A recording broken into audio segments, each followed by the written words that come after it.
development of the cloud, broadband, and committed to promoting broadband industry cooperation. China Telecom will be more than glad to share our experiences in cloud broadband with global industrial chain partners, jointly build a new cloud network convergence infrastructure, connect the world, and enable the digital transformation forward a prosperous future. We've gone from kilobits per second to megabits per second. We're now in the gigabit era. It's quite amazing what we're achieving, and broadband is actually changing people's lives. So the single most important thing that the World Broadband Association has to do over the next couple of years is to create that same sense of excitement with people everywhere about broadband, to influence policymakers, regulators, investors, that broadband is something that everybody needs and that we need to invest in. Chorus joined the WBBA because we believe that it will help identify and drive share goals across the broadband industry. We know that as a collective, we can learn from each other's, grow, and adapt to the future trends in our dynamic industry. In a short period of time, the WBBA has already released several white papers and is running global workshops looking at the various opportunities and the challenges ahead.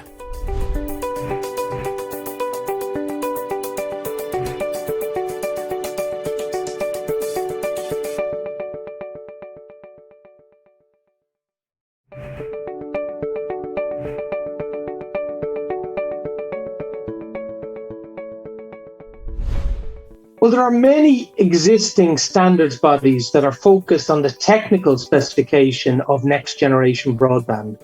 But the WBBA has been created to focus on the business, the financial and the regulatory challenges of creating a viable, next generation broadband industry over the coming 10 to 15 years. Today, broadband networks and the services that ride atop are, to many, deemed critical national infrastructure, essential to our modern digital lives in all of its forms. Yet, as an industry, we are somewhat overlooked, few noticing the wonders of the physics and many taking for granted the service until it's no longer there. The World Broadband Association has agreed a shared vision, ultra broadband for all, as a key enabler for a more equitable, sustainable future. We're working with the World Broadband Association to try and get the high-speed, low-latency connectivity to suburban and rural communities. Many parts of the world focused on getting broadband connectivity to metro and metropolitan areas, and we believe that this high-speed, low-latency connectivity is required in the more rural areas to try and get the digital transformation so badly needed for these businesses. For most of us, 2022 has been a year of change. Post-pandemic social and economic recovery has picked up steam over the past year, and we are learning how to both survive and thrive in this new normal. This year has also been a year of growth for the WBBA. We have overhauled our organizational structure, and more members from around the world, including telecom operators, vendors, investors, are now on board, truly making the WBBA an increasingly important platform for international collaboration within the broadband industry. All countries, therefore, regardless of their broadband legacy, should aim to develop a network that meets the World Broadband Association's vision of ultra-high-speed connectivity for all, a converged network that will help accelerate monetization, an agile network that enables new business models, full automation to maximize network and operations optimization, and a network that is fully secure and has minimal impact on the environment. WBBA is an international platform focusing on the development of the cloud, broadband, and committed to promoting broadband industry cooperation. China Telecom will be more than glad to share our experiences in cloud broadband with global industrial chain partners, jointly build a new cloud network convergence infrastructure, connect the world, and enable the digital transformation forward a prosperous future. We've gone from kilobits per second to megabits per second. We're now in the gigabit era. It's quite amazing what we're achieving, and broadband is actually changing people's lives. So the single most important thing that the World Broadband Association has has to do over the next couple of years is to create that same sense of excitement with people everywhere about broadband, to influence policymakers, regulators, investors, that broadband is something that everybody needs and that we need to invest in. Chorus joined the WBBA because we believe that it will help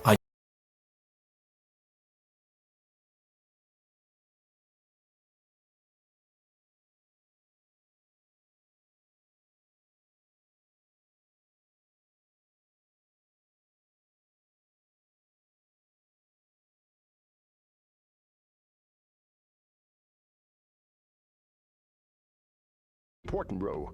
For instance, e-meeting, distance education, and medical care have become an indispensable part of people's daily life. However, there are still 2.7 billion people worldwide without access to the internet, and the digital divide still exists. The whole world needs to take new measures to achieve the United Nations 2030 Sustainable Development Goals. To meet the above challenges, the World Broadband Association came into being.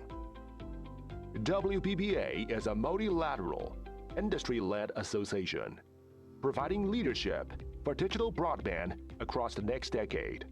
Our objective is to overcome industry challenges and support the drive towards the provision of broadband networks and services for all, with the goal of accelerating the healthy development of the industry, with sustainable benefits for stakeholders, end users, and society. WBBA will play an important role of serving global broadband network operators, vendors, industrial capital, and other stakeholders, uniting the global industry chain and facilitating industry chain communications and exchanges between it, as well as enhancing technological cooperation and promoting the innovation and development of the global cloud and network information infrastructure, and achieving the prosperity of the cloud and broadband industry around the world. On November 11, 2022, WBBA completed the Swiss legal registration, obtained the organization number issued by the Swiss federal government, and was officially entered into the Swiss Directory of International Organizations. The association has entered a phase of rapid development. By now, WBBA has developed 17 official members. We truly hope more and more stakeholders will join WBBA, strengthen the cooperation of the global broadband industry, join the journey of bridging the digital divide, creating a shared future of digital economy for the benefit of all humanity. We are looking forward to working closely with WBBA's partners to build a new global infrastructure and prosper the cloud network industry ecology for a brighter future and for a better world. No?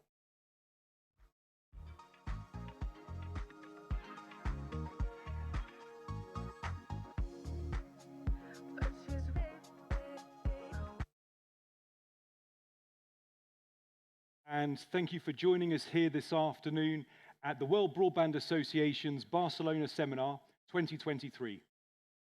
My name is Mark Oliver. I am Senior Consulting Director at Omdia, which is the research and consulting arm of Informa Tech. We have been proud to be a World Broadband Association partner since its inception in 2021, and I will be your host throughout this afternoon's event. We're very fortunate to have some distinguished industry leaders join us on stage today and offer welcome remarks. And I'd like to thank all of our speakers and panelists for their support, not just of today's event, but for the ongoing success of the World Broadband Association. Before we get to discuss the critical topics that we see on the screen here, I'd like to just share a couple of brief notices which will hopefully support your enjoyment of this afternoon's occasion.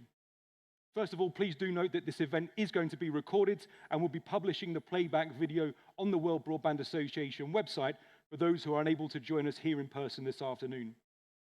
You should also find a flyer on each of your seats which has QR codes to enable you to download today's agenda.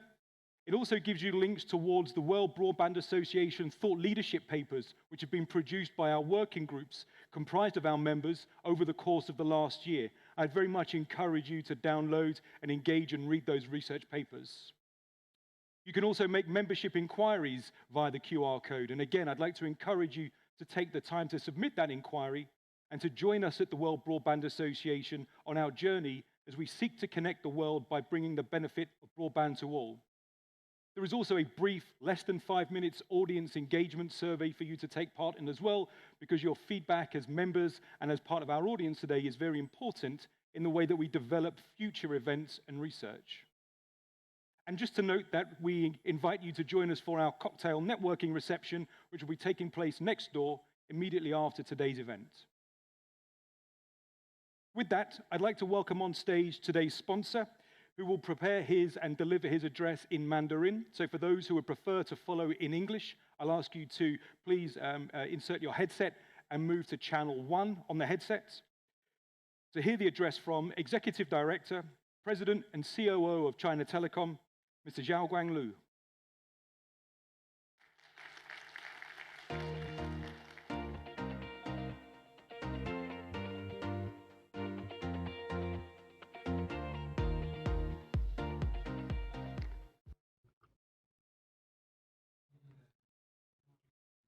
Honorable Chairman Mr. Li Zhenmao, Mr. Hoffman, Secretary General Martin, distinguished guests, ladies and gentlemen, good afternoon. It's a pleasure to be here in Barcelona for the WBBA Seminar 2023. We're here to discuss opportunities for development. China Telecom has been committed to develop networks globally. In 68 countries and regions, we have offices serving our customers around the world.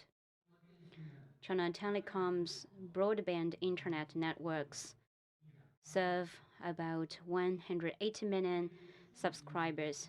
Facing the new era of digital economy, China Telecom has implemented the strategy of embracing cloud and data, launching new services such as e-cloud, AI, cybersecurity, and digital platforms. These new services in recent years have exceeded 20% growth, and they have become the main driving force for China Telecom's growth. And they represent the very important drivers of our business development. We sincerely hope that WBBA can gather players in the global industry chain and make great contributions to the resolution of common issues facing the broadband development globally. The theme of this seminar is Maximizing Broadband's Global Potential, which is the common goal of all industry partners and stakeholders, including China Telecom. Broadband is a very important foundation of digital information infrastructure and also the key to building digital competitiveness. Cloud computing and AI technologies are key technologies for future digital development, while at the same time, cloud computing and AI have raised more requirements to broadband development. They also brought more challenges. Taking this opportunity, I want to propose 2 initiatives. First, construct international submarine cables. At present, China Telecom has invested in 53 submarine cables around the world and has more than 240 overseas nodes in operation. The bandwidth of international backbone trunks among overseas nodes exceeds 100 T. We are willing to work with our industry partners to provide higher quality international connectivity and help customers improve global competitiveness through digital transformation. Second, develop DC-based networks. The operator's backbone network traffic is gradually migrating to inter-DC traffic. The inter-DC traffic growth rate is very high. Facing that challenge, China Telecom is willing to work with global telecom operators to strengthen the DC network construction and improve the interconnectivity between DCs, and also enhance the service level of cloud networks so as to seize new opportunities in the digital economy. I believe that with our joint efforts, we are able to contribute to the growth of all. Thank you very much.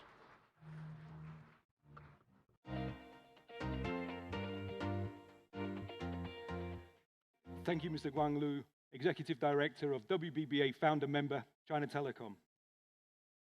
Now, for his analysis of the World Broadband Association journey so far and where we need to go next as an industry, I'd like to invite on stage World Broadband Association Director General, Martin Kriener.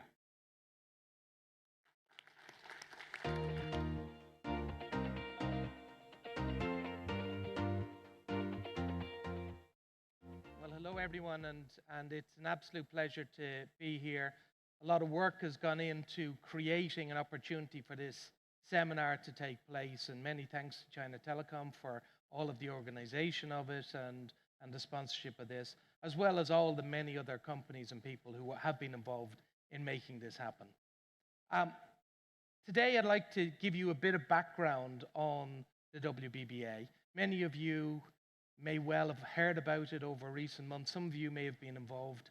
But the WBBA has been on a journey these last 18 months that really culminated in the last few weeks with it being a fully fledged and formed organization. First discussions we had in the WBBA were all the way back in July 2021, about 18 months ago. And it was basically a discussion about the need for an organization that would represent the broadband industry right across the world, in the developing and in the developed world. Back in February or March 2022, a number of working groups were formed, focusing on some of the key areas like the key broadband roadmap of the future, sustainability, broadband advocacy, and so on. And I'll talk about them in a moment. This isn't our first event. We've held a number of different events in the last 12 months, both online and in person, late in 2022. But as a critical move back in October, November 2022, we've legally formed the WBBA. It's a Swiss-registered organization with the necessary articles and so on in place. And by today, 2023, we have formed a board. We have a fully fledged organization in place with plans set for 2023 and beyond. And so that has been, it takes a while to start an organization, but it's an organization I think that we're all very excited about and quite proud about the structure that we've put in place. So for those of you who don't know, the WBBA is an open, member-led, multilateral organization providing a platform to facilitate broadband cooperation and partnership across the whole industry. And it's really focused on championing the emergence of next generation networks, encouraging impactful regulation and policy, enabling vertical industry innovation, addressing unequal broadband access across the world, identifying the best way of having low impact in the environment as we move from generation to generation, and quite critically, and this is an important aspect for all of the members and all the key stakeholders, is to identify how we can achieve a sustainable ROI for the key stakeholders in this industry over the next 10, 15, 20 years. How do we deliver on this vision and mission? It's really about, I see 6 key aspects to how we're working. One is enabling collaboration. And as I mentioned, right before even the organization was properly formed, we had launched a number of collaborative teams working on what we see as the key hot priorities. More to certainly as a role to generate useful output, but almost more importantly, in order to refine how we're going to work and how we're going to work effectively together.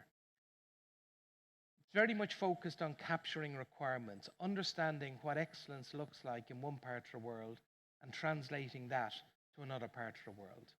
And it's about identifying best practices.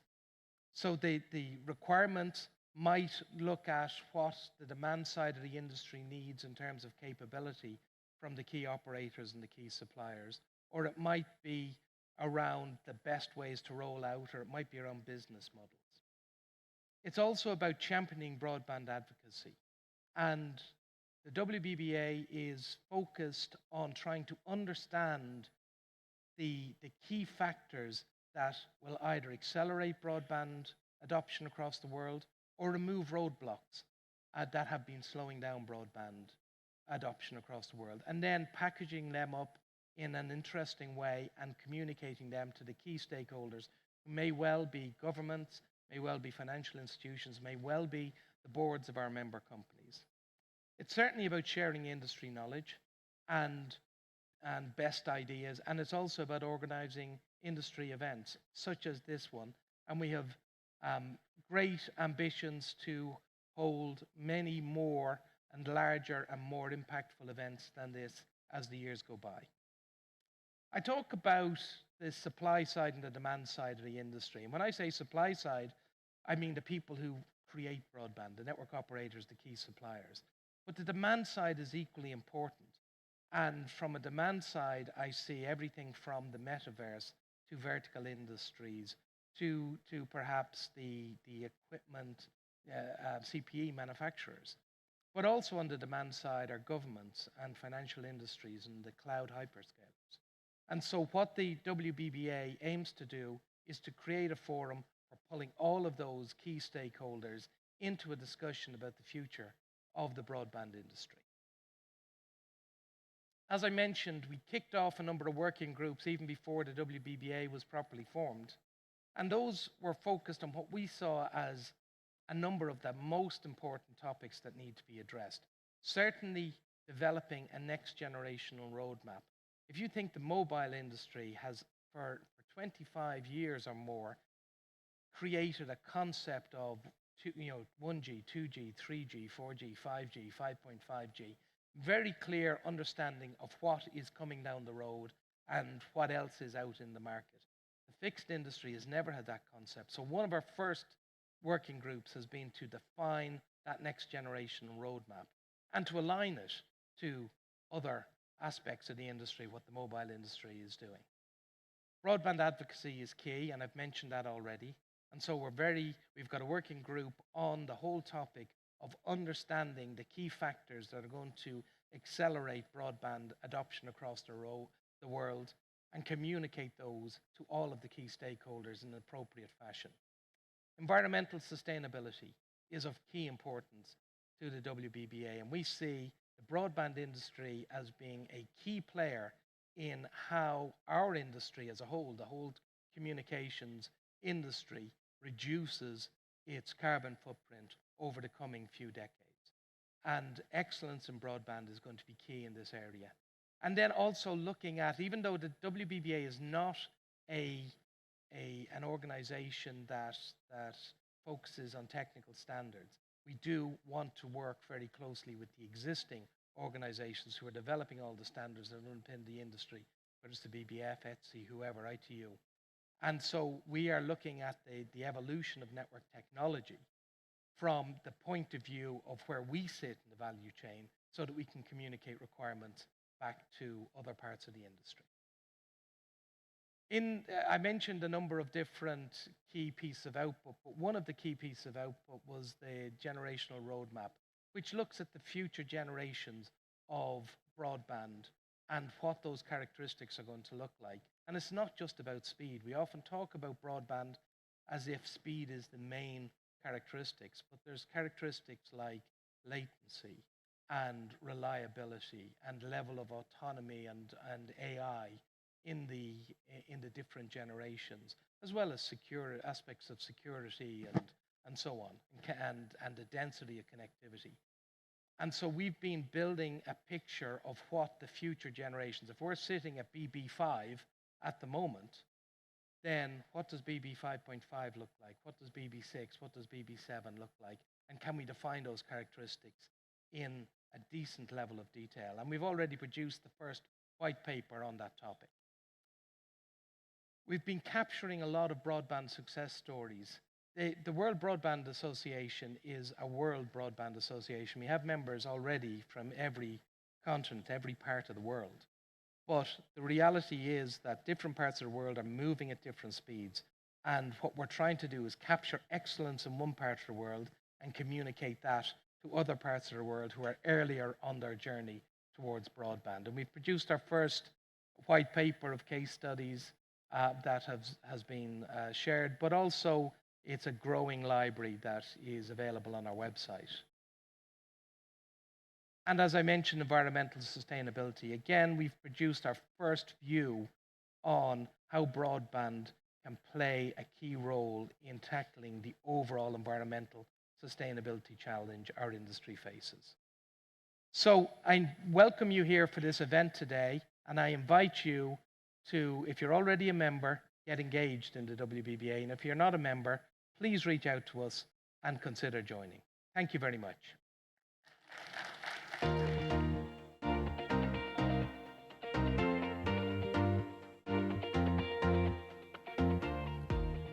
Great, thank you, Martin.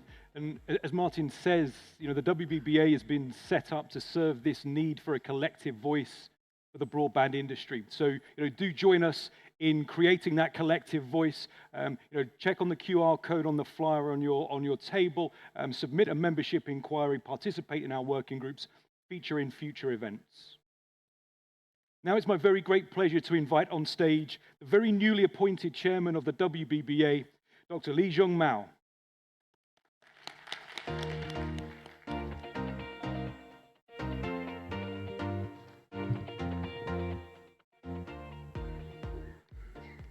So our friends, Mr. John Hoffman, the President Shao Guanglu of China Telecom, so distinguished guests, ladies and gentlemen, good afternoon.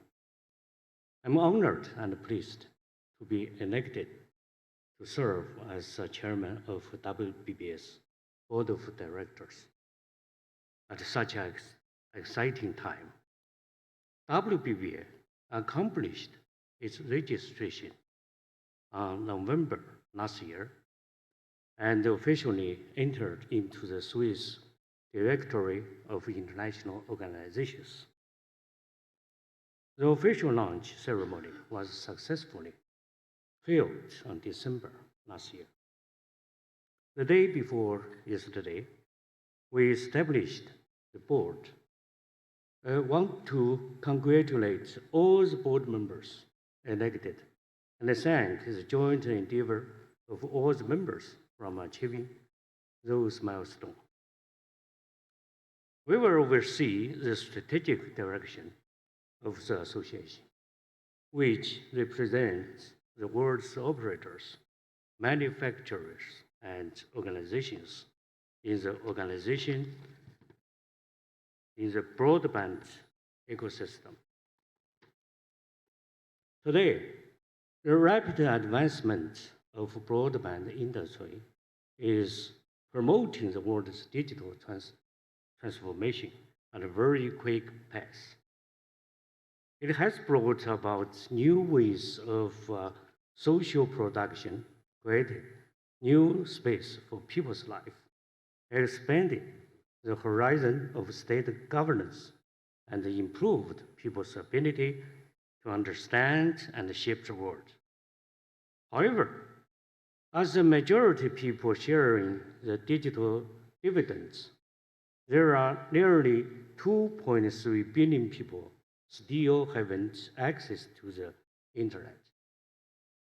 And the numerous challenges has constrained the high-quality development of broadband industry.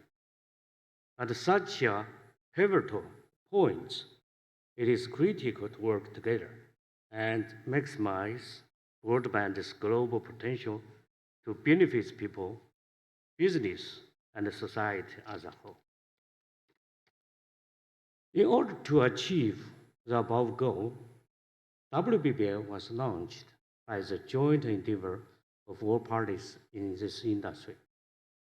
The association is committed to uniting the global broadband industry chain, bridging the digital divide, promoting the communication and exchange, enhancing technical cooperation, boosting the development of broadband industry, and achieving prosperity of the global digital economy.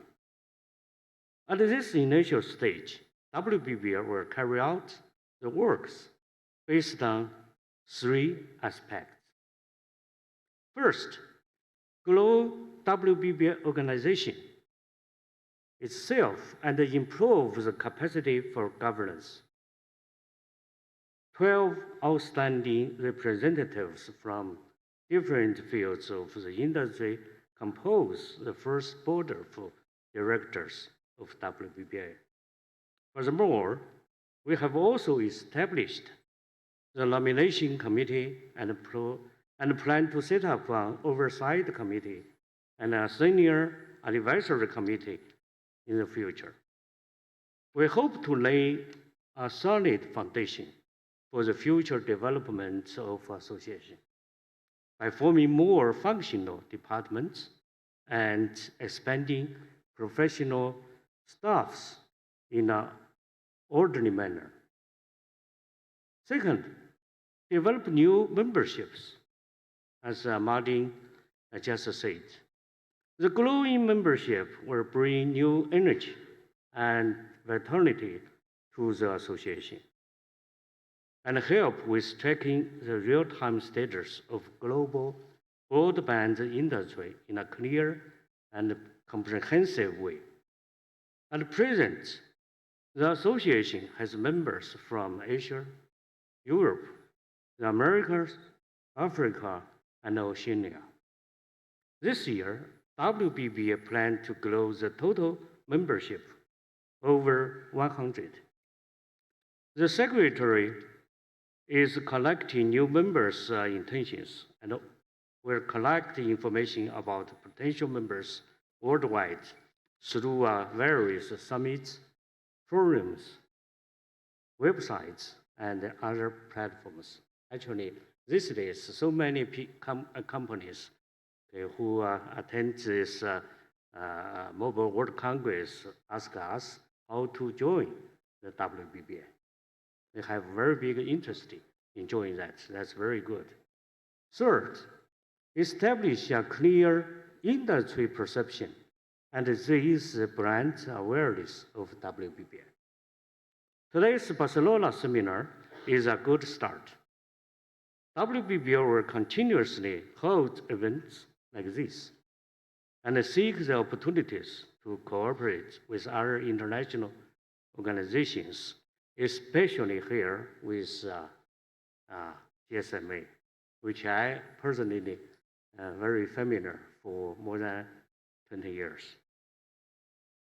So to release the flagship research outcomes and a global broadband development index on the worldwide platform.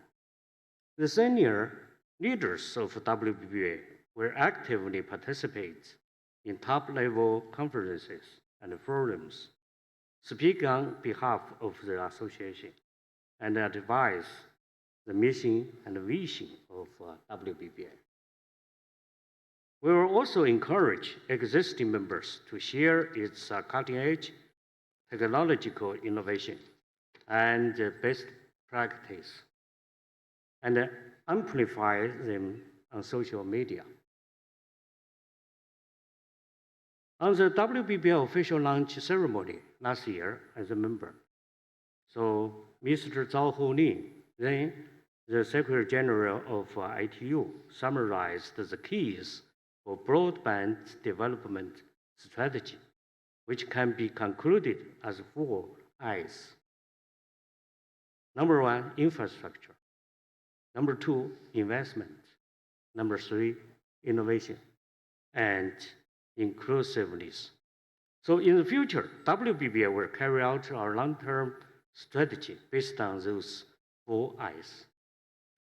So ladies and gentlemen, I look forward to work closely with the rest of the board, the WBBA leadership team, and our entire membership to address the critical issue of the industry, seize the opportunities of development, and shape the bright future of the world.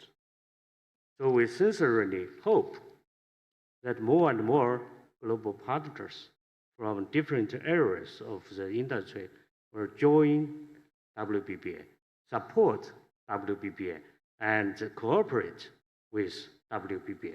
So thank you very much.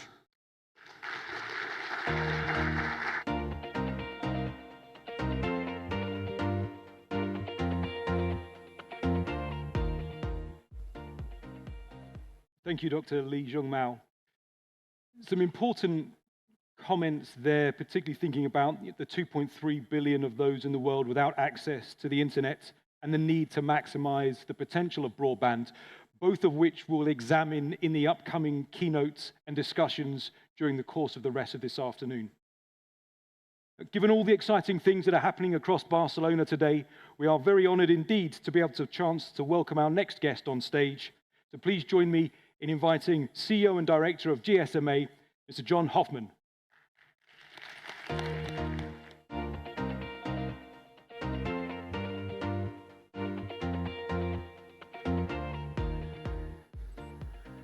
Well, hello everyone. My dear friends gathered here at this session today.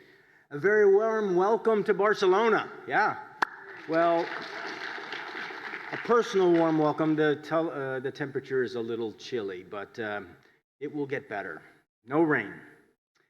It's wonderful to be with you here today and in person, but I thought it was very interesting that we're going to record this so that it lives on in cyberspace. So if you're watching from cyberspace later on, a dear welcome to you as well. First, let me start by congratulating the World Broadband Association on establishing its board and my good friend, Dr. Li, as your chairman. And Martin, we wish you all the very best as you embark on this journey as its general director. I know that you have a fantastic team, and we at the GSMA look forward to working with you in many years to come. We believe this is an important endeavor, and I'll get to those reasons in a second. We all know we're living in the midst of the next technological revolution. And as we navigate our way towards a better and more sustainable world for everyone, forums such as this are crucial to bringing together leaders and stakeholders from around the world, many from across industries, to share ideas, challenges, and to innovate. But most importantly, to work towards unleashing the full potential and power of connectivity for everyone. In 2016, the mobile industry was the first industry to commit to the UN Sustainable Development Goals. And since then, we have worked hard to contribute to all 17 SDGs. But the reality is that we have only a few years left to achieve these ambitious goals. And the pandemic, well, it probably set us back a bit. So we're all going to have to work harder in the coming years to get ourselves back on track. And the WBBA is going to be key to helping us do this, bringing together industry stakeholders to work on closing the digital divide, ensuring that we maximize the social, environmental, and economic benefits of broadband for everyone. Now, I think there's great news, because today 95% of the world's population is covered by mobile broadband networks. This is thanks to the efforts of mobile network operators here and around the world, who are investing in building networks and developing solutions and partnerships to reach even the most rural areas of our globe. And as coverage increases, more people are connecting to the mobile internet. And by the end of 2021, more than half of the population was connected, with 300 million more people coming online last year alone. But there's still a lot of work to be done to connect the other half of the population. And Dr. Lee, our research indicates that the problem is even bigger than you explained. I believe you said 2.3 billion are unconnected. Well, we think it's more like 3.6 billion remain unconnected. Now, this is made up of two components: a coverage gap, about 400 to 500 million people who live in areas where there is not yet service and there are no coverage by mobile broadband. The other is the usage gap. And we think that there are 3.2 billion people covered by mobile broadband, but they're not yet online. The good news is that we are working very quickly to close the coverage gap. Over the past 7 years, we have managed to reduce the coverage gap from 19% down to a mere 5%. But the usage gap, it's also being reduced, but it still remains substantial. It's actually over 8 times the size of the coverage gap. And if we want to build stronger businesses, communities, and achieve all of the SDGs, we cannot afford to leave anyone behind. And it's crucial that we focus on closing the usage gap and the remaining coverage gap in the near term, not the long term. Now, this challenge that lies ahead is a big one, but we believe it is very much worth fighting for. And the GSMA is committed to working with partners around the world to develop strategies and solutions to solve these problems. As an industry, we have come a long ways, covering 90%, 95% of the global population with our mobile networks, and bringing 55% of the world online. And these figures, while they're incredible, I know that if we keep working together through forums such as the WBBA, we can absolutely achieve our goal of closing the coverage and the usage gap, ensuring that everyone, everywhere, has the chance to benefit from the transformational power of connectivity. I thank you on behalf of the GSMA. I wish and hope that you have a very successful MWC. I hope you enjoy Barcelona.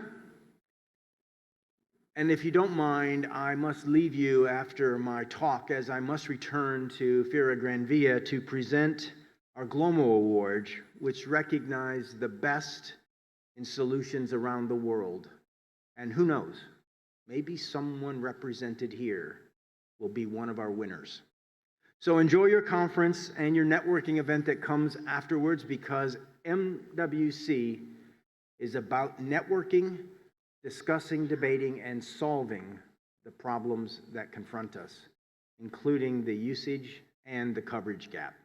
What a great forum. Dr. Lee, Martin, I wish you all the best in your journey, and we are here to help. Thank you.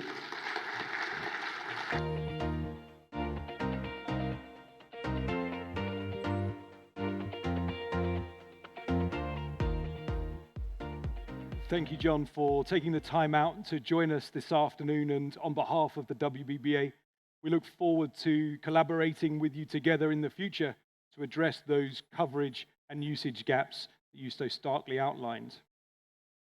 We're moving on now to our first conversational session of the afternoon to examine how we best make the case for broadband adoption and investment, and the important, in fact, critical role of government in that process. To take part in that discussion, I'd like to welcome back on stage WBBA Director General Martin Kriener, and for the first time this afternoon, Expo Advisor and WBBA Board Member, Professor Paul Morrissey.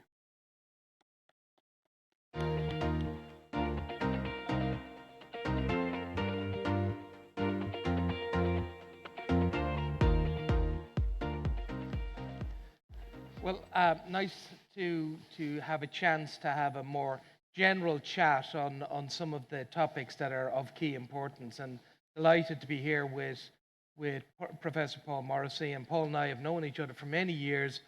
Paul's a leading contributor to the TM Forum in my previous life as the president of the TM Forum, and he's also a very accomplished investor and chairman of multiple startups and so on. So Paul, maybe we could just kick off with your thoughts on what attracted you to the World Broadband Association, and why do you think there's a good fit for Expo, and what is Expo trying to achieve? Okay, thank you, Martin. Yeah, we do go back a long way. So I was appointed as a board advisor to Expo about 6 months ago, and really to try and bring to them a view on what was coming next, where they were. I mean, they're traditionally a test and measurement environment. They provide test and measurement equipment for over 95% of the world's CSPs in one way or another. And when I was asked to join the board, they were saying to me, what is next? What are we doing next? How can we move the needle in what our business does? And we started looking at how the data and how AI was going to be used within Expo. And they've got a new department, which is called ASA, which is the Advanced Service Assurance Department, which is going to use that data. And my job was really to try and show a way through that. Obviously, Expo being, it stands for excellence in fiber optics. I mean, that's where the name comes from. Been around for 35 years, very much instrumental in how we measure, test and measure the accuracy and the delivery of fiber into the network. So very, very close to where we are with the World Broadband. I noticed the advertisement of the World Broadband Association and Martin's inclusion in it. And I actually said to them, this is a must. We are fundamentally in alignment with this organization. And so I reached out to you and asked whether we could join. I convinced the board it was the right thing to do. And I'm very, very glad I did. That the organization, the stuff that I've been doing in the last 3 or 4 months with you guys has been absolutely phenomenal. And we heard from numerous speakers the amount of people who are not connected to broadband. But my other side of things is, how do we maximize broadband, and how do we get, as you say, the supply side to get involved with this and not just the demand side? And that was the difference, I thought. That was where I thought I could play a difference, and it's where I want to play in this environment. No, absolutely. And I suppose one of the things, when I introduced you, I was talking about how sort of multi-skilled and multifaceted your career is. But one of the aspects that and I've mentioned it a number of times today, is about broadband advocacy, and how do you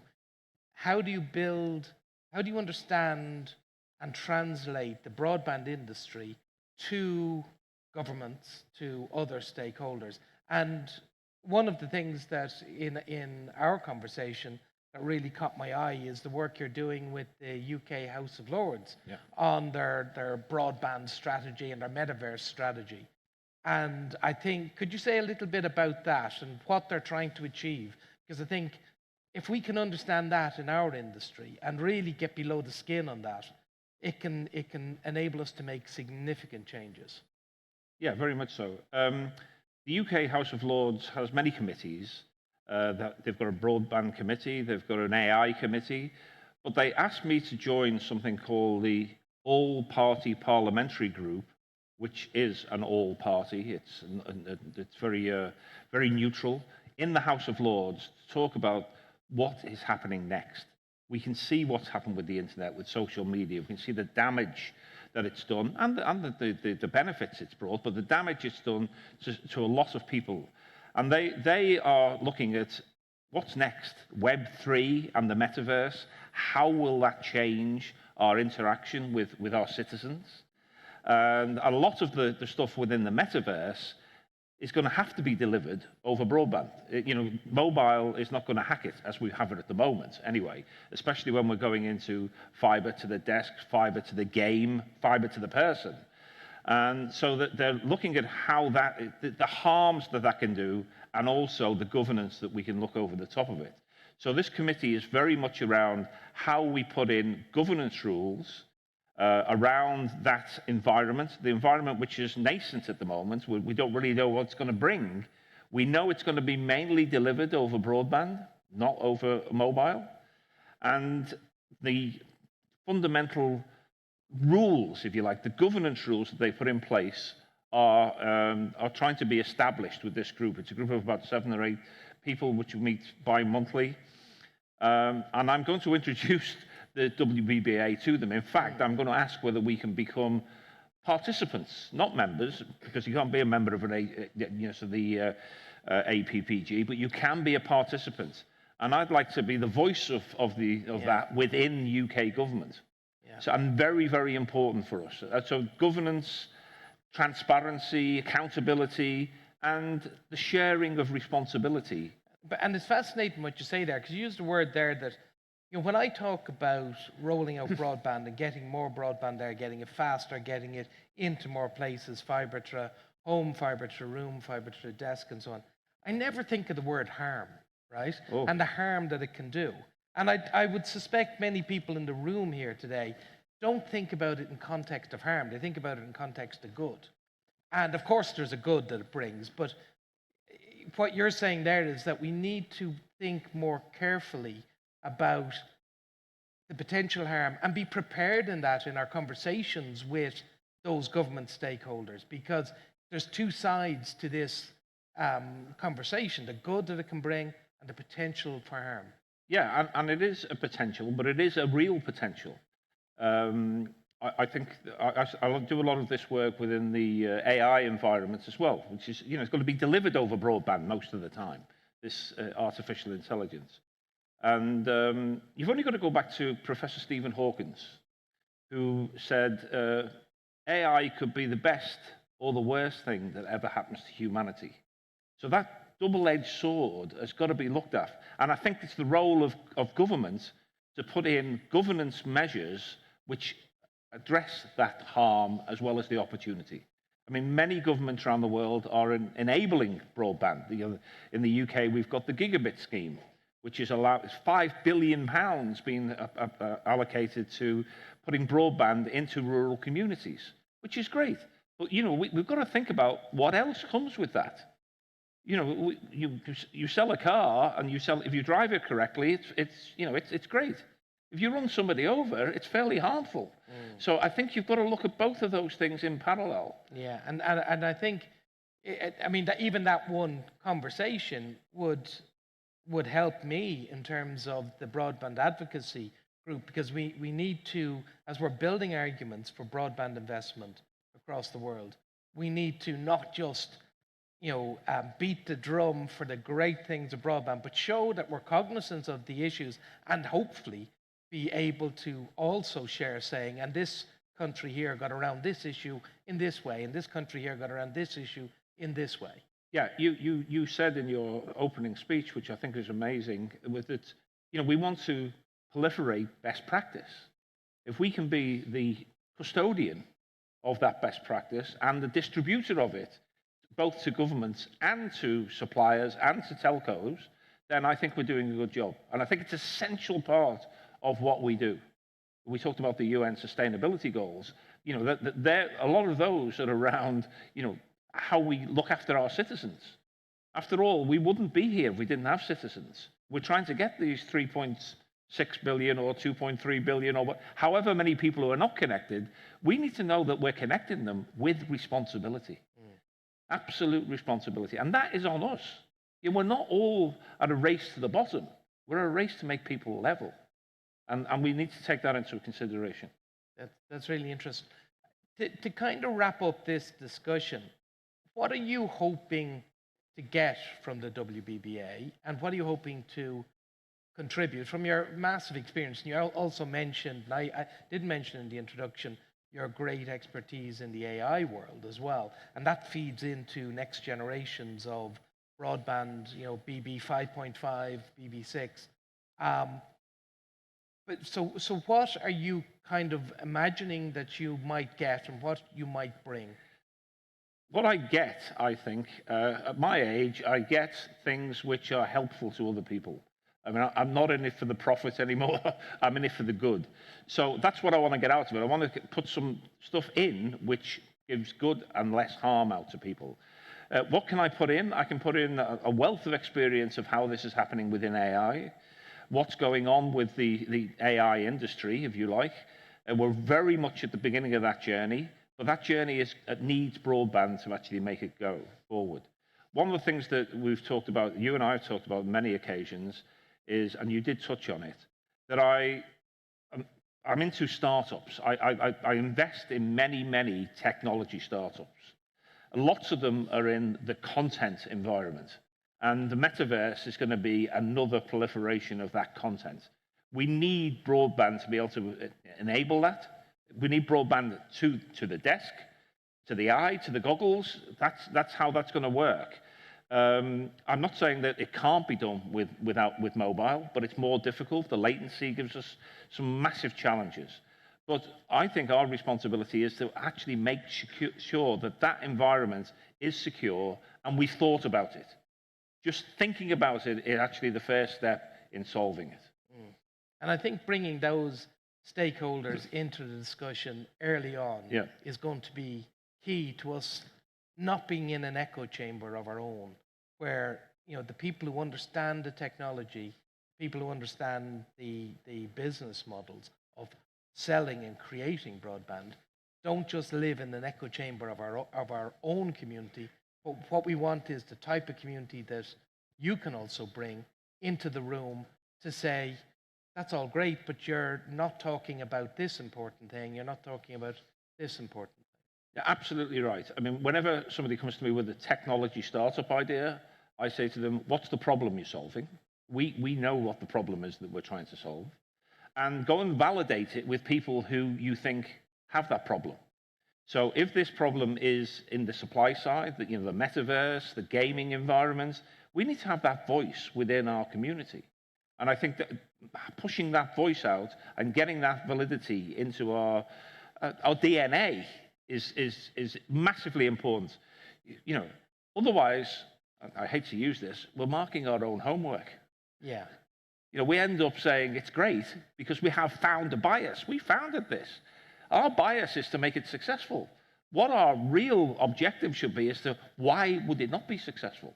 We need to challenge that all the time and then come up with a solution which actually is broad on both sides, threat and opportunity. Brilliant. So I'm going to draw us to a close here, Paul, but I think from my point of view, first of all, as always, I enjoy the conversation, but I think you're shining a light, even just in this brief exchange, on a number of aspects that maybe all of our membership and all the people who want to join should be thinking about in terms of broadening out our community, finding some extra people with different views to challenge us, to give us requirements, to tell us we need this capability, but we need it 3 years quicker than you were going to give it. And conversely, the following capability that you're investing billions to create, we won't need that for 10 years. And to help us balance our business cases and balance our business models. So I think you can bring the governmental view into the discussion, and you can bring that demand side view into the discussion as well. Yeah, very much so. And I think what we need to do is prioritize those sort of things that we're trying to put in place. Prioritize one over the other, or make sure that we know which ones come first in that journey of maturity. I think that's really important. So maybe we need to put some sort of models in place which allow us to see what the importance is and the prioritization of some of these use cases we were talking about. Should we be thinking more on the harm side, the governance side in some of these use cases than the opportunity side? Brilliant. Thank you very much. Always a pleasure. And I will hand back now to Mark. So thank you very much. Thanks, Martin.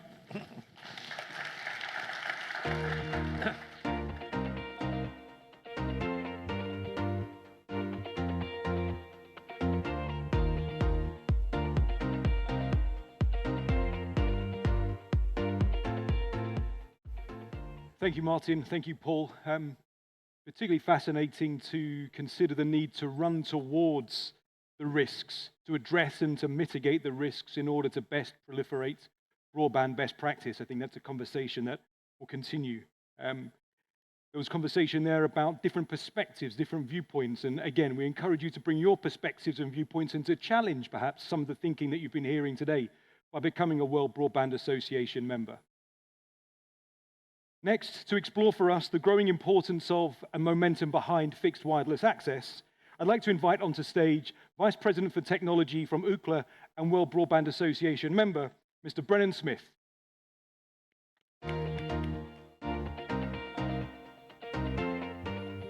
All right, good afternoon, everyone. Thank you so much for the warm welcome. My name is Brennan Smith. I'm the VP of Technology for Ookla. Many of you know us as the speed test company, and I'll dive into a little bit of what our data is showing with the growing momentum behind fixed wireless access. Fixed wireless access isn't a new concept. This has been around for many years. However, the technologies that are available to us now are enabling cutting-edge broadband providers to be able to expand to new markets, unlocking revenue potential, bridge the digital divide, and bring connectivity for all. So a little bit about Ookla real quick for context. We are one of the leading premier, we are the bridge between consumers and industry. And overall, we have coverage of around 600 million apps all around the globe or 600 million devices around the globe that are all able to collect information about broadband networks and carrier networks and feed that back. This is used to be able to, provide enterprise tools, data that are leveraged to be able to drive target investment and be able to see what performance is like around the globe. Now, we'll be talking about initially the US broadband market. This is a market that is ripe for disruption, and we believe this pattern will extend out to the globe overall. For the US, we are a broad technology mix. We have cable, we have fiber, we have DSL, fixed wireless access, and satellite. We also see within this market, we have strong disruptive players such as T-Mobile, who do not have legacy fixed line access. And finally, with 5G, there are new opportunities in the spectrum available, and more will be available as time moves on. As a result, we're seeing strong subscriber growth in the United States based on Ookla data. We see over 11 to 13 million FWA new subscribers by 2025. So overall, this is a greenfield opportunity for T-Mobile and many others within this space. Now, within our data, we're able to see for the wireless carrier and also the wireline for a single device. Of course, people have both. And what we see is many different interesting trends. We see that for Xfinity, there's strong correlation here. This is driving the stickiness factor for that broadband provider and will make them deeper entrenched within the user's daily life. In addition, it also means new increased average revenue per user. This is more opportunity for operators to be able to expand their opportunity horizon. We also see that for T-Mobile, this is a new opportunity. They have an incredibly strong 5G network, and they don't have a legacy landline network. They are expanding rapidly into this space, and we are looking forward to seeing what their performance is long term. This is unlocking new opportunities for them from a market perspective. But let's talk about performance and how this is being adopted. So if we talk about FWA, this isn't new, as I said. We see that on average, it has around 37.23 megabits a second, which is not cutting edge. But if we look at the top 10 percentile, which we do believe represents the cutting edge technology, we see a download speed of 618 megabits a second. This is incredible, this is cutting edge, and this does unlock new opportunities and makes it a best of breed communication medium. There's also the NPS score. This is something that we measure very closely. And what we see is that the NPS score for fixed wireless access is above average. This is a key thing to keep in mind because for FWA, these are users that may not have ever been able to be served. They may be stuck with legacy DSL lines, and the ability to move through a new medium is unlocking new opportunities for them that they wouldn't be able to otherwise receive. So even if they do not necessarily have the fastest bandwidth in the world, they are still able to access new opportunities, new experiences that they weren't able to previously. And finally, we see adoption patterns. Because FWA has a lower capex to deploy, we're able to cross-reference this against population centers, and this is for the state of California. Now, we do see on the left, this is from our product speed test intelligence, which shows performance by location. What we can see here is while there is definitely clusters around population centers, as one would expect, we also see in rural areas there is deployments of fixed wireless access. These are the new markets that, frankly, have never been able to be accessed due to them being cost prohibitive. However, with new technologies such as FWA and actual converged wireline and wireless access, this is now an opportunity that companies such as Xfinity, Verizon, et cetera, are targeting as part of their investment portfolio. So finally, fixed wireless access. The time is now. 30% of households in the United States remain unconnected globally, with 14 million of them residing within the United States. Higher frequency spectrum, such as C-band, millimeter wave, optimizes performance.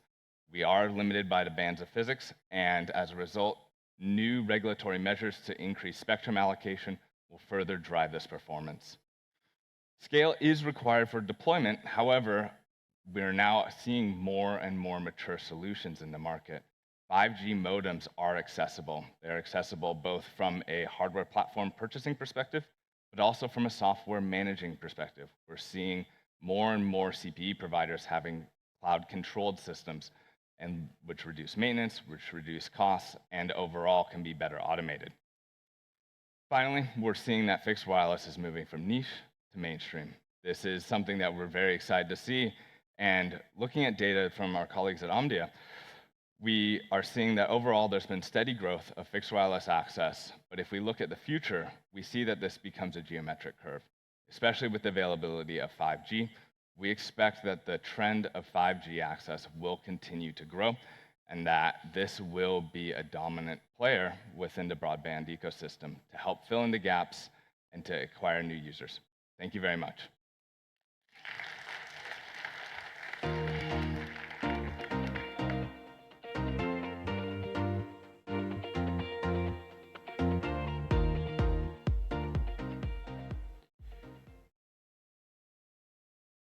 Thank you, Brennan. Just a quick reminder to click on the QR code on your flyer and participate in the audience engagement survey and share your feedback on today's event so that we can continue to produce the most compelling content for you as the WBBA moving forwards. I think one thing we'd certainly all agree on today is that connectivity is the driving force behind the digital economy.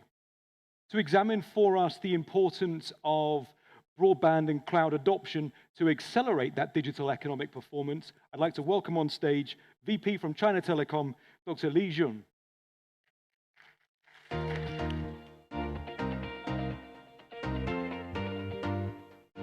Thank you, Mark. Distinguished guests, ladies and gentlemen, good afternoon. It's my great honor to participate in the WBBA seminar and to express my warmest congratulations on the success of this seminar. And please allow me to extend my heartfelt thanks to all the industry partners and our clients for long-term support to China Telecom. Today, I'm going to share our thoughts and experiences in promoting the development of digital economy through the construction of cloud network convergence featured information infrastructure. At present, the digital economy has become a major driven power shaping the global economic landscape. According to statistics, in 2021, the total added value of the digital economy over 47 countries have reached $38.1 trillion, making up 45% of GDP on average, which effectively supports the world's economic recovery.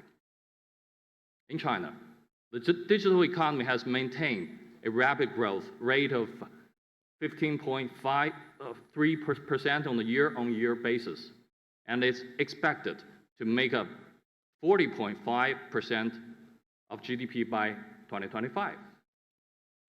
As the key power, the digital economy improves the efficiency of resource allocation, transforms the traditional industries, expedites new business opportunities, and improves our life quality to a much higher standard. The high-quality development of the digital economy relies on the strong support from the digital transformation infrastructure, digital information infrastructure. The traditional connection-oriented network is facing great challenges to meet the increasing digital transformation demand. The new information infrastructure featuring cloud network convergence will gradually become a solid foundation for the emergent opportunity. The network develops a new flat intelligent architecture that built around the cloud computing center. And there are a number of models in applying cloud to the industries, including public, private, hybrid, etc. With further decentralization and more fusion, cloud and network gradually evolves into a new form, what we call the network deployed and adapted to the needs of the cloud. Therefore, we can better address the various transformations demands of the real world by the combination and convergence of connectivity, cloud, AI, and cybersecurity capabilities. China Telecom is in leading position of building a new information infrastructure with the cloud network convergence features.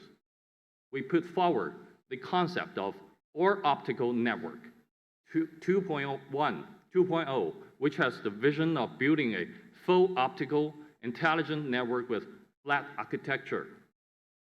And now, with the assistance of our partners, we have built the world's largest and most extensive broadband network infrastructure with optical backbone, which covers 460 key nodes in China, with the bandwidth reaching 800 terabit per second. And our optical transmission network serving the industry clients has covered 345 major cities in China. In terms of cloud infrastructure, we have built an indigenous China Telecom e-cloud platform. And it has become the largest operator cloud globally, and as well as the leading hybrid cloud domestically. The hierarchical computing power service system integrates various cloud usages with cloud, edge, and terminals coordinating smoothly. Its computing power has reached 3.8 EFLOPS by the end of last year. Moreover, by integrating AI abilities into the cloud service, the 5GC intelligent operation system has significantly increased the efficiency of the network maintenance, improved customer experiences, shortened the period of product release, and enabled agile launch of services. For example, the automation of the key maintenance task upgrades the working efficiency by 80%.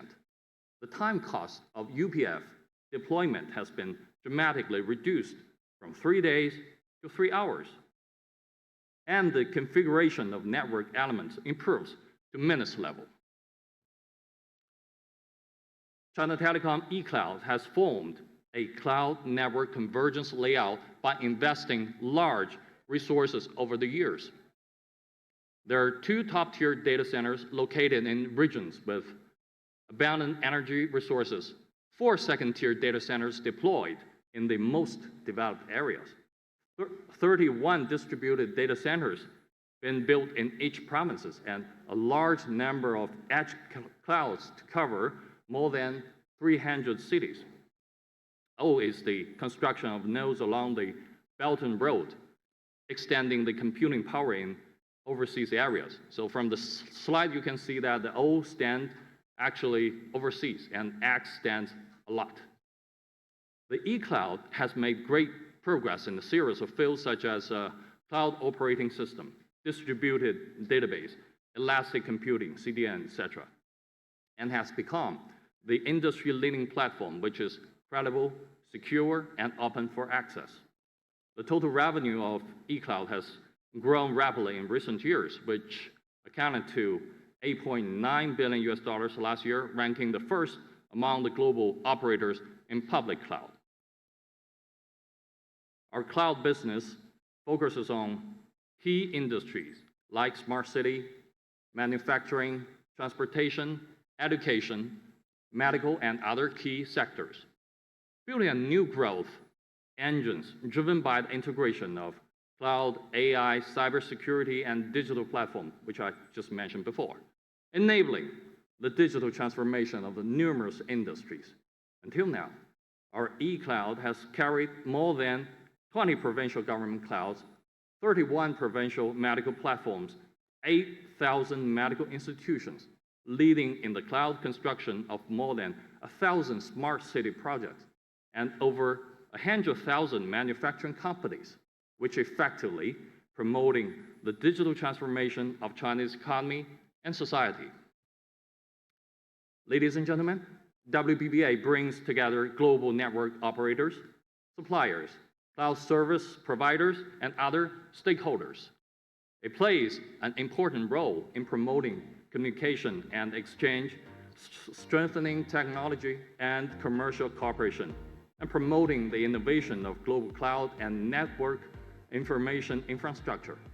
China Telecom is looking forward to working closely with all WBBA members.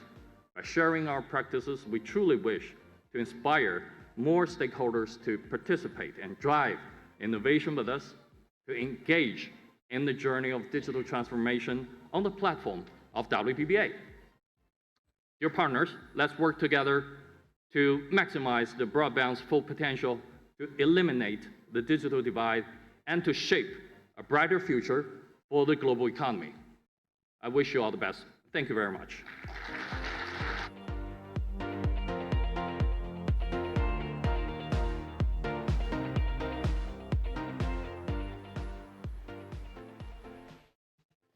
Thank you, Dr. Li Jun.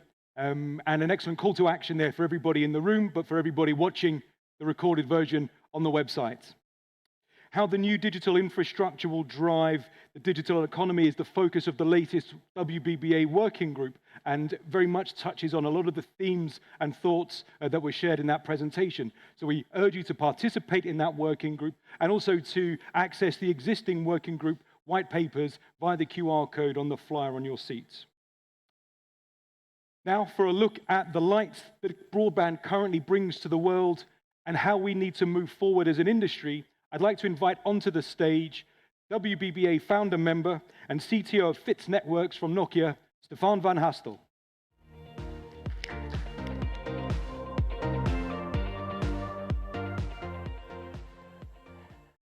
Good afternoon, everyone. And I know what you're thinking. You're looking at the logo on that screen and you're wondering, who is that company? Did the agenda change? And just want to reassure you, no, we're still Nokia. We just changed our logo. We've been in this industry for about 20 years, since the birth of broadband, really, since the early ADSL days. And I really want to talk today about the product that we're promoting. And with product, I mean broadband. As an association, our stated mission, our stated goal is that we want to advocate for broadband, that we want to promote broadband, we want to drive adoption. So through the next couple of slides, I will look at that product between quotes. The good news is, it's a product that practically sells itself. We don't really need to convince anyone. We don't really need to convince anyone of the benefits that broadband will bring. I chose the title "Let There Be Light" for two reasons. Mark already alluded at one of those reasons. Broadband really has the potential to enlighten all of us and to improve our lives. The second one is that light and optical transmission actually plays a key role in delivering the benefits of broadband. In the case of fiber to the home, it's quite obvious that is optical fiber transmission.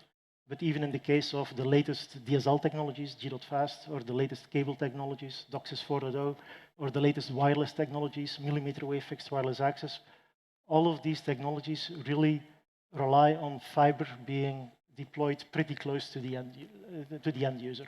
So let there be light, no matter what technology, is actually quite an apt call to action. So let's dive in. So first of all, I wanted to have a look at the state of broadband today. And broadband today is really quite different from what many people remember broadband is. And the world as a whole has moved largely to fiber, or has started to move towards fiber, some faster than others, some with more enthusiasm than others. But we are moving. We've seen the evolution of DSL technology. We've seen the evolution of cable technology. We've seen the emergence of fixed wireless access, the move from 4G to 5G. And as a result, and we're also seeing quite recently, or since a couple of years, we also see a massive shift in the market towards even next generation fiber service. 10 gig technology is really becoming the new default. Operators who started deploying GPON technology are now moving to XGS, for example, 10 gig symmetrical. New operators, new entrants, alternative networks, municipalities, city networks, infrastructure builders, when they are starting to build out fiber today, they move immediately to fiber. They move immediately to 10 gigabit fiber. Nokia, for example, we are already shipping more XGS than regular GPON. In some regions, XGS is the only thing we still supply. The market has moved completely. We expect that as a whole, XGS will overtake regular GPON somewhere in the next 9 months. Now, all of this has brought us to the picture that you see on the screen here. And one of the things, like I said, broadband is no longer the stuffy old broadband that some people might think it was. We see that 1 gig has become the new normal. There are more than 450 operators around the world who are already offering a 1 gig residential broadband service. That's a massive number. There are already more than 90 operators around the world who are offering multi-gig residential services. 2 gigabit per second, 4 gigabit per second, 8 gig, 10 gig. We've even seen the start of a third generation of fiber upgrades, the move to 25 gig. There's multiple operators who have launched services based on 25 gig in the UK and in the US, for example. So broadband is really evolving, is evolving very quickly. And I'll come back to why these speeds are important. Now, it's even more impressive if you think about how far we've come. I started by saying that Nokia has been in the broadband space for about 20 years, since the early ADSL days. And back then, 2 megabits per second sustained speed was really, was really blazingly fast connectivity. Today, even with a very conservative calculation, average sustained speed is more than 120 megabits per second. That's an increase of a factor 64 in just 15 years. That by itself is an amazing achievement for any industry. But at the same time, if you look at the power consumption numbers from the Code of Conduct from the European Commission, you can actually see that power consumption was reduced by 38%, or multiplied by a factor 0.62. Put two together, and that's actually a gain in efficiency of a factor 100 over just 15 years. So not only are we delivering more speeds, and we're delivering these gigabit speeds, we're actually doing it at a lower power consumption than the original 2 megabit per second speed back in the days. And this is only going to continue. We're only seeing the start. We're going to see the evolution from 5G to 6G. We're going to see the evolution from Wi-Fi 6 to Wi-Fi 7 to Wi-Fi 8. We're going to see the evolution from 25 gigabit per second PON to 50 gig to 100 PON, to 100 gig PON. The sky is really the limit. So from that perspective, we really have the product that we're trying to sell is not only incredibly fast, really future-proof, but is also a really green, green and power-efficient technology as a whole. Now, broadband is important for two reasons. The first one was already alluded to. Broadband can really bring socioeconomic benefits. It has changed people's lives, and it will change people's lives. Getting access to e-health, e-learning, getting access to all the knowledge in the world can really make a big difference for anyone, especially if you're in the most remote corners of the planet. Now, we were talking about gigabit speeds earlier, and if you think about that, there are really two different speeds we need to talk about. And of course, it's important, and the biggest priority is to make sure that everyone has access to a basic broadband offer.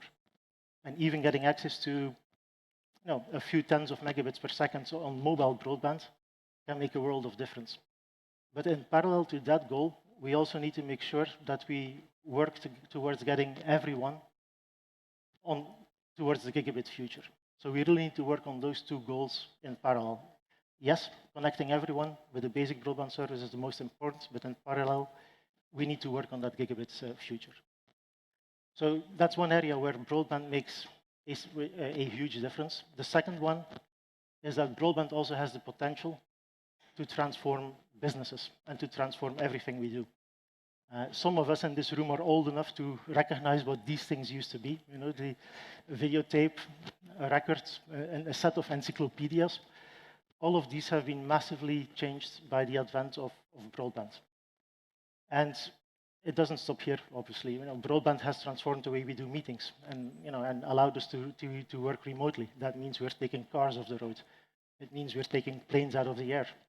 All of that means that broadband also has the potential to impact other industries, to make them better, to unlock new business cases, to unlock new opportunities, but also to help save the planet.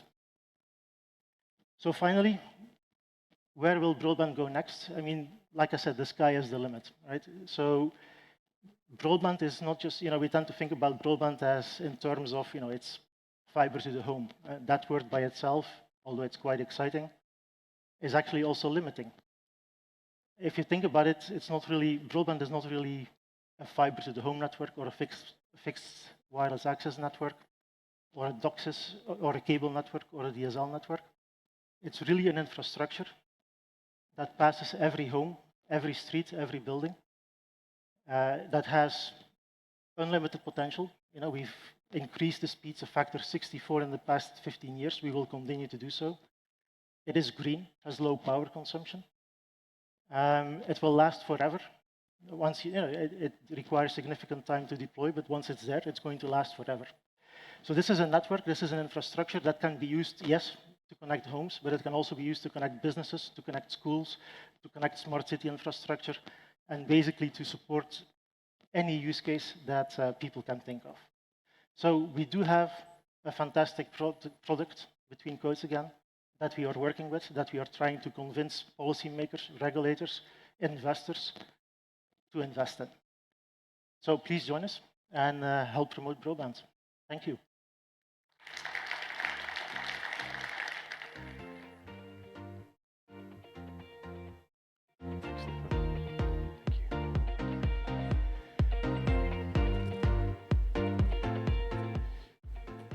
That's great. Thanks, Stefan. Some really critical insights there from Stefan and from Nokia. And this question of where will broadband go next is really the big exam question that we're seeking to address as the World Broadband Association.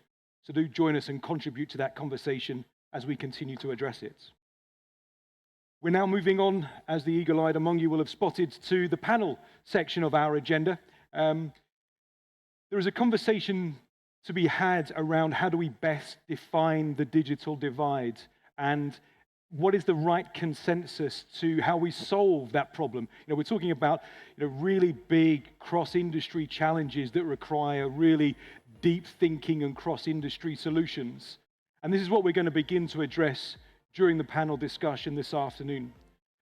So please join me in welcoming onto stage Richard Jin from Huawei, Qiao Tao from China Unicom, and my own dear colleague, Stephen Wilson.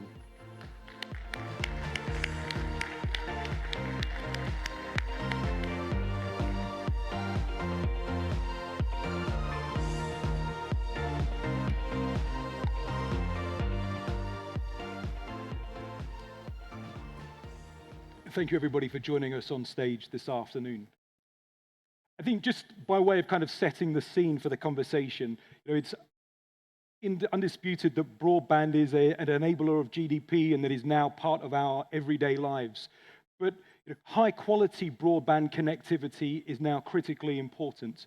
If we think about really maximizing the potential of a country to drive its digital economy and socio-economic growth, we really need to start to think about moving the digital divide conversation on from one of a straightforward consideration of connected versus unconnected towards a conversation which has a long-term strategy behind it, which will evolve us towards advanced broadband networks, onwards to gigabit societies which connect entire communities. Because the individuals, the businesses, the citizens, the consumers who have access to high quality, low latency, ultra fast, ultra reliable broadband networks will have an advantage over those who don't.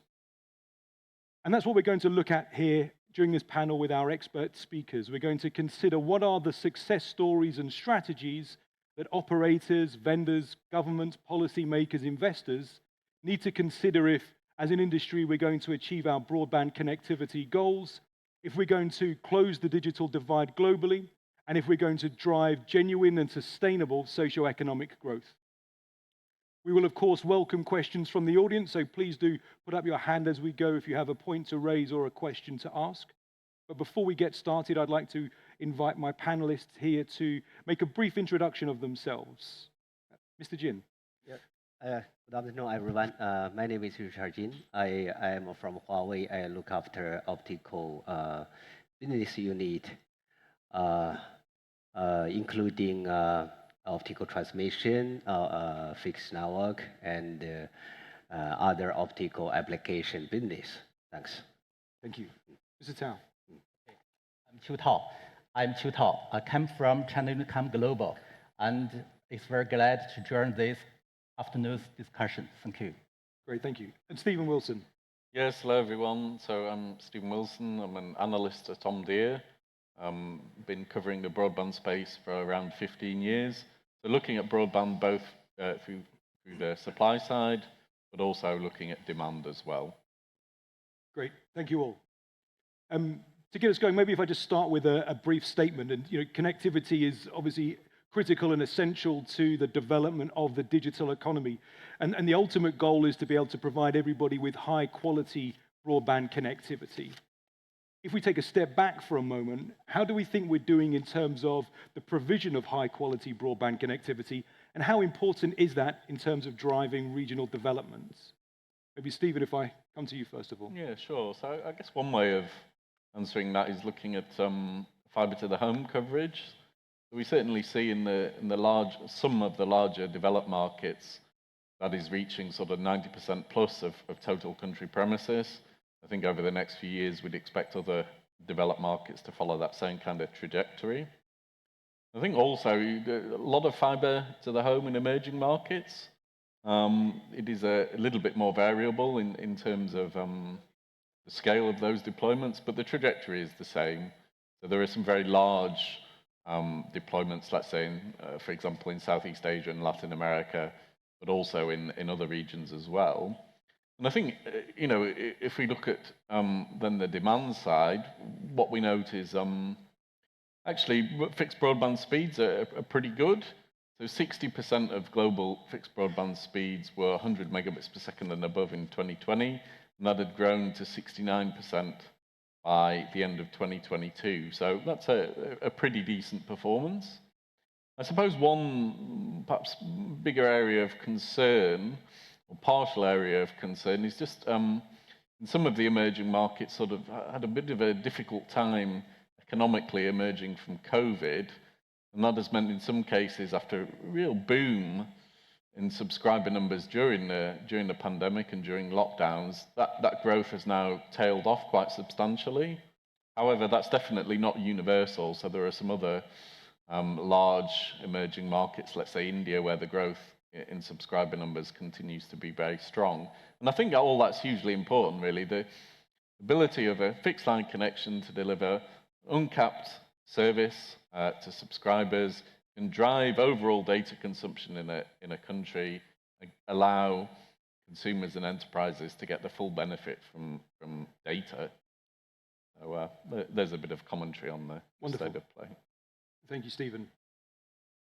I don't know, Mr. Jin, any comments there?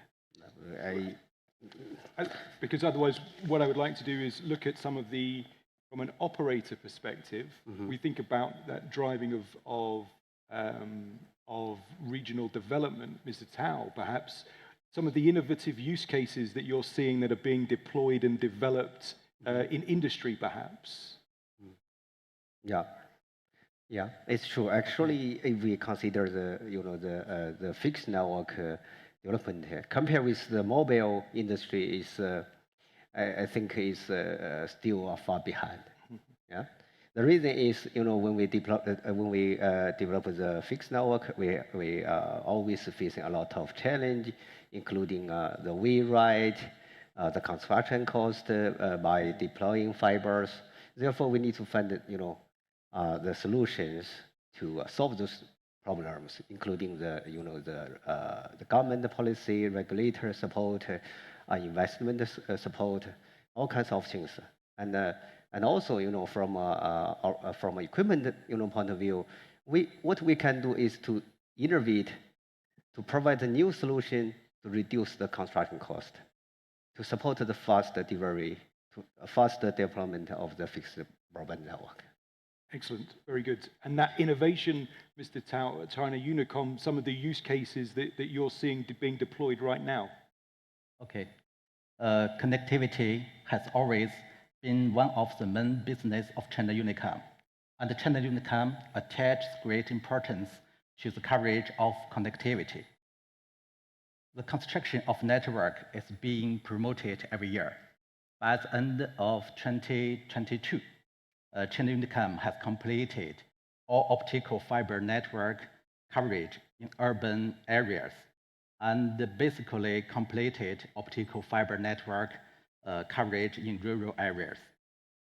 China Unicom provides broadband service for more than 100 million users. However, for remote areas, as well as areas with scattered users, network construction in traditional way is difficult and costly, so which puts considerable pressure on operators. In this scenario, China Unicom used quick ODN and outdoor OLT to complete network coverage in such special areas. Quick ODN is composed of prefabricated optical cables, prefabricated connectors, and digital management system. Through prefabrication technology, the rapid connection of ODN network construction can be realized. ODN can be buried or overhead, and the information of passive optical devices of ODN can be recorded through the management app scanning code.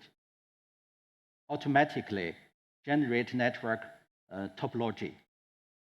Outdoor small OLT is a single slot miniaturized OLT equipment which can be directly placed outdoor based on the protective shell.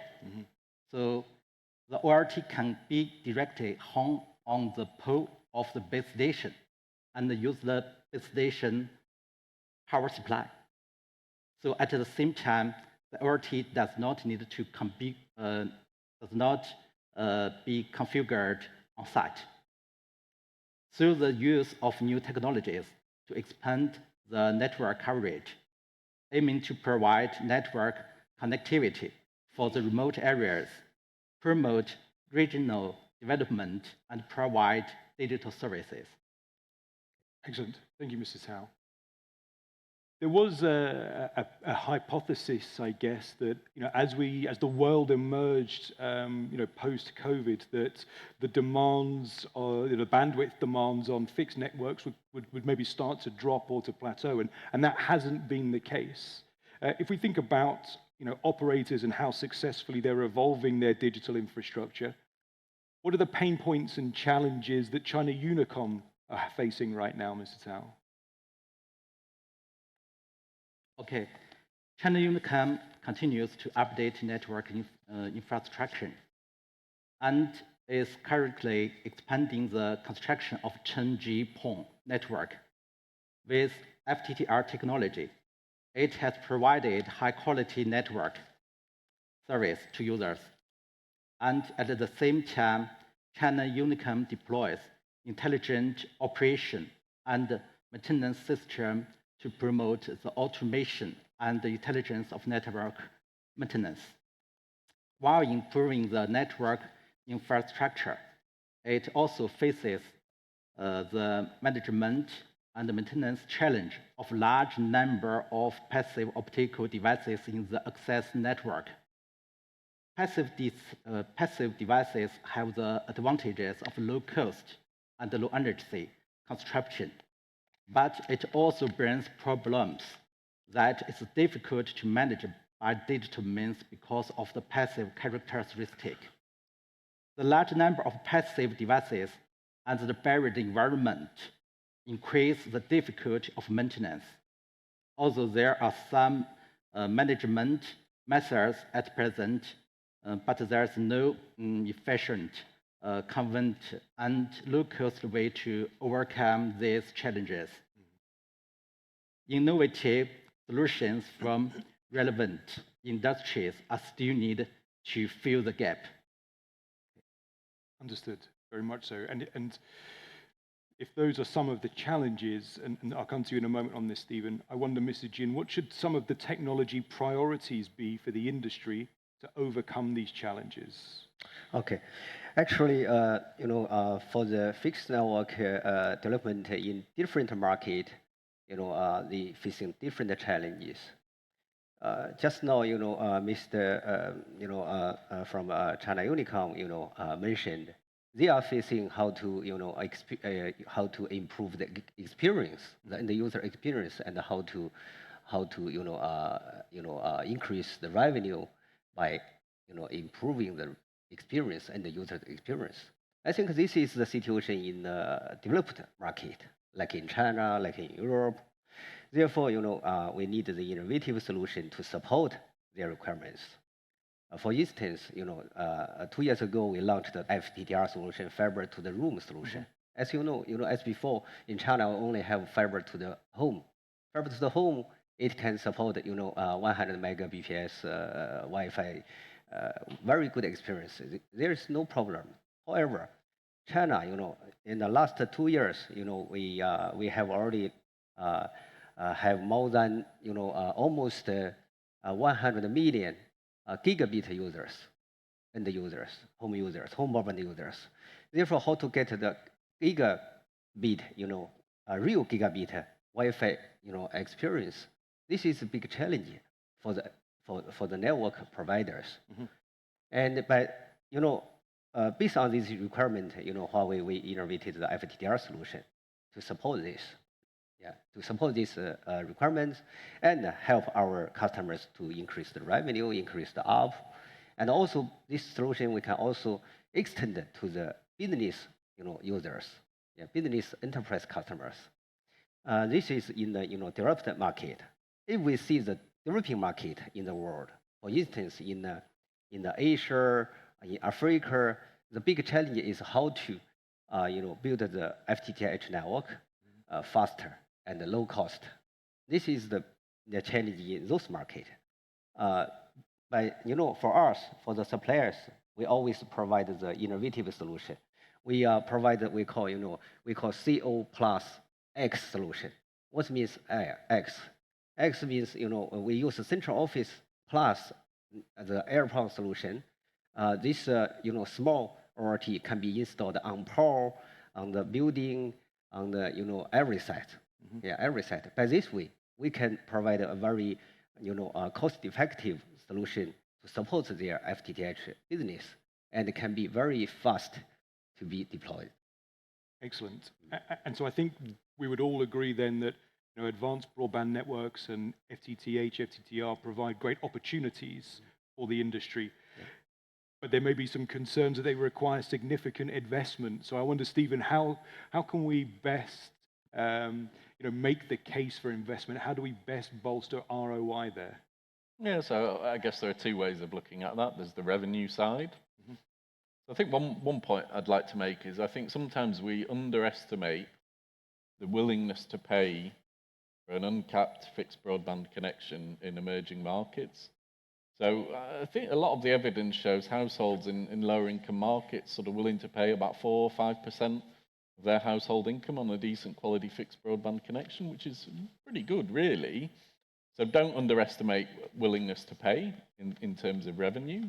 If we look at some of the developed markets, I think there are opportunities to boost ARPUs with lots of things associated with Wi-Fi. Could be different services associated with Wi-Fi, better quality cloud managed Wi-Fi. So there are things that you can do on the demand side, on the revenue side, but I think as well on the supply side, on the cost side, there are things that operators can look at. So one thing in sort of lower income markets where you might think that there are more question marks over how well the take-up will go, you can accommodate that in terms of how you're rolling out fiber. Maybe you choose to stop the homes passed phase further away from the consumer's premises. If you do that, what you're doing is pushing more of the costs onto the success-based connection part when someone actually signs up.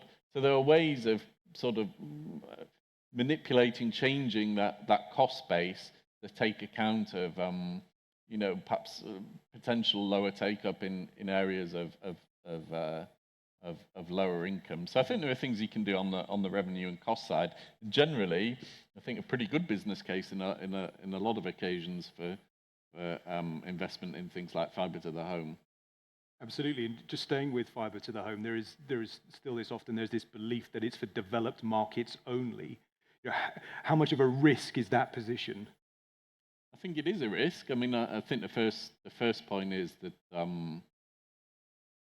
in a lot of sort of mid and lower income markets, that fiber to the home rollout has already happened.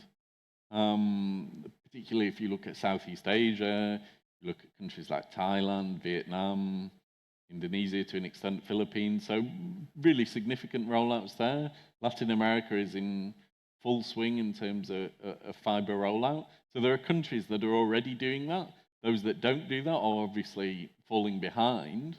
But also it's this point about if you don't invest in technologies which provide an uncapped, unlimited fixed broadband experience, you will artificially constrain total data usage, and therefore your citizens are deprived of all the benefits that additional data usage can bestow. So that kind of really gets to the heart of the discussion. There's a lot of value that the fixed line, fixed broadband can provide, and I think that's really a global thing, a global phenomenon.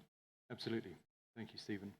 A lot of the conversation today, understandably, has been about performance, and performance is always a focus, but sustainability is obviously a crucial part of service providers' strategies now.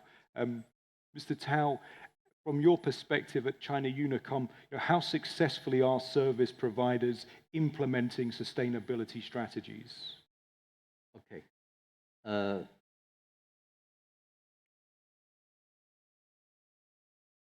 Okay, with the application of 10G, PON, and FTTR technologies and the development of new technologies such as 50G PON in the future, high-quality optical fiber network will be provided to users. High-quality network means more investment. China Unicom mainly guaranteeing the necessity of investment from new service scenarios and new network capabilities.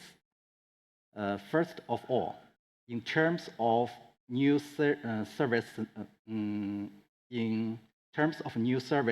scenarios, with the development of energy service like VR, AR, and online live broadcast conference, the demand for greater bandwidth, lower latency and higher reliability is pulled forward for the network. Secondly, all trades are facing digital transformation. The development of smart transportation, smart community, smart city also opens up new industry application scenarios for the network and also brings more benefits. Finally, digital infrastructure has brought intelligence and computing to the network, which can enable the network to achieve intelligent control, operation, and maintenance, and sense the quality of service, greatly improve the efficiency of network operation and maintenance, and reduce user complaints, which also mean greatly reducing the network maintenance cost of operators. The above can represent all benefits from investment in digital technology equipment. Thank you, Mr. Cao. And Mr. Jin, from a Huawei perspective, what might sustainability best practice look like in the future? I think the best practice in this area is how to use the new technology to reduce the power consumption. We believe in the future fiber will replace the copper and the cable.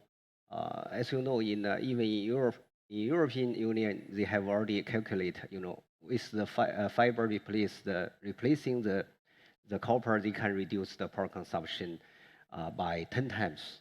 Yeah, by 10 times. And another thing is, when we consider the network, the transport network, currently we still use a lot of electrical technologies.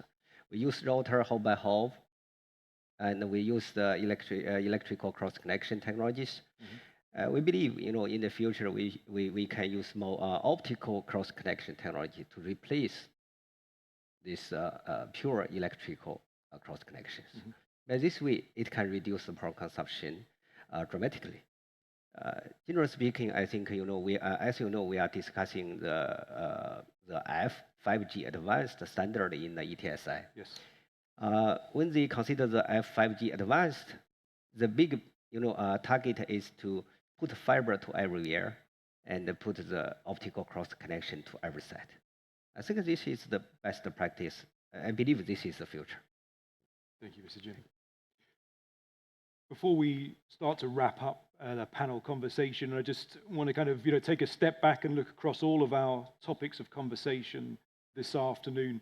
The World Broadband Association's mission statement is to connect the world by bringing the benefit of broadband to all. I'd like to ask each of you in turn, how can the World Broadband Association support the effective closing of the digital divide? Mr. Jin. Okay. Yeah, I think WBBA World Broadband Association is very, very important for the fixed network ecosystem. In the beginning, Martin mentioned if we see the mobile industry, there are very clear generation definition: 2G, 3G, 4G, 5G. However, if we see the fixed broadband network, it is before it was always fragmental. Therefore, I think the first thing is we can define a very clear the future generation definition in this association. The second is I think we can discuss the target network, the ultimate target network for the future fixed broadband networks. For instance, different operators, they use different technologies. As you know, in China, we have already shipped swapped all the copper to the fiber. This is the best practice. I think in other market we should consider that this is a target. Other operators they no need to build the copper network anymore. Just directly build the FTTH network, and also they can consider the target network to support their future services smoothly. The third one is, I think, based on this association, for the fixed network, it's very challenging to build. Therefore, we can, collaborate with the government, with the policymaker, with the, regulators. We work together, to solve those challenges, including the how to get the, the way right, how to deploy the fiber more efficient, and also, how to get the investment from the government and the regulators. Absolutely, and I think bringing together all of those different industry stakeholders is a key part of the WBBA mission. And from a next generation roadmap perspective, the development of that, as Martin referenced earlier, is a key part of the ongoing working group focus at the WBBA. Mr. Tao. Okay. As a global organization, WBBA connects with global broadband network operators, suppliers, cloud service providers, and financial investment institutions, and so on. First of all, attracting more members to join in order to expand WBBA's coverage and influence. Secondly, investing more resources to solve the digital divide through industry guidance and publicity. Finally, WBBA can accelerate greater network coverage by promoting technological innovation of low cost and cost-effective technology, especially for remote areas, and so to close the digital divide. Absolutely. I think being at the forefront of that innovation is an important part of how the WBBA achieves its vision and mission. Thank you. And Stephen. Yes, I think one thing here is sort of the sharing of best practice. So that could be, for example, through our collateral, white papers, case studies, covering best practice in terms of broadband. I think there's an element here of sharing expertise as well. Clearly, we're all here together in this event, so I'd encourage everyone to interact and share their expertise on all things broadband related. And I also think there's a very important role here in terms of raising awareness amongst different stakeholders. So that could be policymakers and governments in terms of them understanding the importance of broadband, but it's also the investment community as well, helping to direct them into areas where investment is required, helping them understand the opportunities that are out there in investing in fixed broadband. So those are some of the things I would highlight there. Absolutely. So, collaborate, educate, raise awareness. Those are things which we strive to continue to do as the WBBA. We urge you to join us and to participate and to contribute as members. But for the time being, I'd like you just to thank all of our panelists today for this interesting discussion, and join me in thanking Mr. Richard Jin, Mr. Tao, and Stephen Wilson.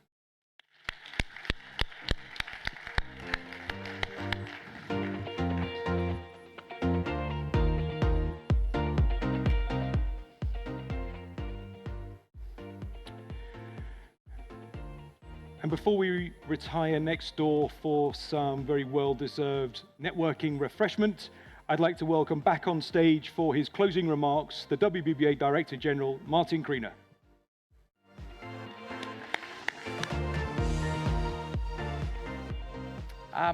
First of all, I know I'm standing between you and a cocktail reception, and we are a few minutes over schedule, so I will not take more than a few moments to, first of all, thank all of our excellent speakers. We had a wide range of very senior individuals taking time out of their day, out of their week, in order to support the WBBA, and I'm hugely grateful for that. Secondly, I felt, whilst some things I heard today were what I expected, other things forced me to think, and I hope it did the same to all of you.